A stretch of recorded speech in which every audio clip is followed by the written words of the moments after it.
Since I've been with the ministry in my own position, we've lost about 70% of our staff. 70%. So I come here to speak about what the results of cuts, such as Don Drummond is talking about, the impact of those cuts. And we see increasing workloads, we see increasing stress levels among people. The job that I do today, back in 1992, after my first reorg, there were 7 people on the org chart to do the job that I'm doing today. So it's not that we haven't seen cutbacks. We can't even live up to our legislated mandate. The things we're required to do by law, we don't have the staff to deliver them. The majority of people that work in developmental services are women.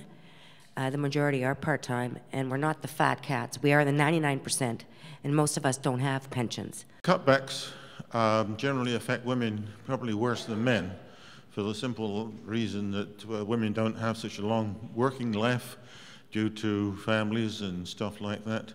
They're generally at the lower end of the employee spectrum, and of course when it comes to retirement, they don't have so much retirement income, and of course thanks to a wonderful federal leader, that may be affected adversely in the future too. In my experience in the last 15 years, I have seen these services decline dramatically. We have no funding for training for violence in the workplace. We deal with violence probably more than some of the correctional facilities in this province, believe it or not. A lot of our clients live in conditions that you can compare to Attawapiskat, and I'm not kidding you. They have a bed in their room, and that's it. They don't go out during the day. There has been no increase in our grocery budget for over 10 years. I don't know anybody in this room that has spent the same amount of money 10 years ago on food as they do now. That's disgusting. Clothing allowances, just the funding in general. I would ask Dalton McGuinty and Mr. Drummond to come and spend a day at community living to see what it's really like. The whole school, every class is affected by EAs. But there's not a classroom in Ontario that doesn't have some child with some special needs in it. If the teacher is spending their time with them, the whole class is suffering. So when we're cut, it's every student in Ontario that is affected.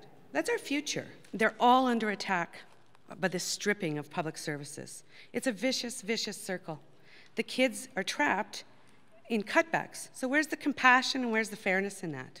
The budget, our budget for Service Ontario is $270.4 million per year. That's our budget. Our revenue that we bring in is $2.7 billion. Why would you privatize that? We make more money at Service Ontario than they do at the LCBO and at the Ontario Lottery Corporation.